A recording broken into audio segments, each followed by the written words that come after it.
mais do que ninguém, mas com Jesus vou além. Não faço maldade pra ninguém, pois o mal perde pro bem. Vou que vou no embalo da vida, sempre vivendo, aprendendo com meus erros, vou sobrevivendo, dando a volta por cima, sem perder minha autoestima. Se você não me conhece, então não me subestima. Sou sincero, sou severo, tudo através da rima. E quem me faz brilhar, Deus ilumina lá de cima. Eu não mereço migalhas, não sou servo de canalhas, não posso cometer falhas, não sou igual fogo de palha que apaga antes de acender, que nasce para morrer, sem ao menos desfrutar o prazer de se viver. Já cansei de ser tirado, muitas vezes rejeitado, já me deixaram de lado, simplesmente injustiçado. Vamos banir o preconceito que gera discriminação, pois quem vê cara não vê coração.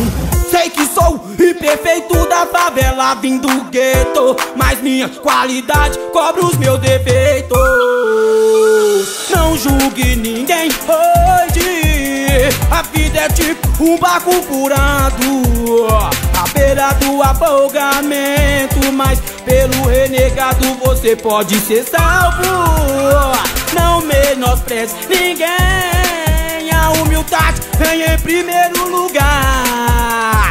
O que eu aprendi nessa vida, que todos nós somos réu e só Deus pode julgar.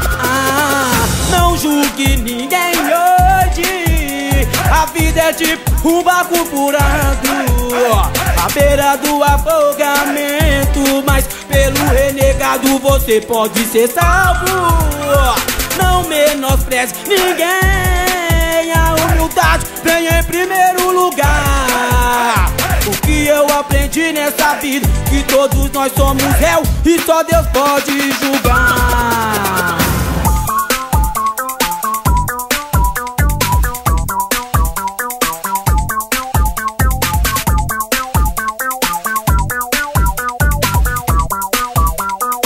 Já cansei de ser tirado, muitas vezes rejeitado, já me deixaram de lado, simplesmente injustiçado. Vamos banir o preconceito que gera discriminação, pois quem vê cara não vê coração.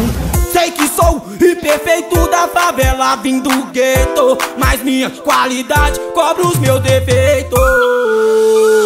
Não julgue ninguém hoje, a vida é tipo um barco furado, à beira do afogamento, mas pelo renegado você pode ser salvo. Não menospreze ninguém, mas ninguém, a humildade vem em primeiro lugar. O que eu aprendi nessa vida, que todos nós somos réu e só Deus pode julgar. O que eu aprendi nessa vida, que todos nós somos réu e só Deus pode julgar. O que eu aprendi nessa vida, que só Deus pode julgar.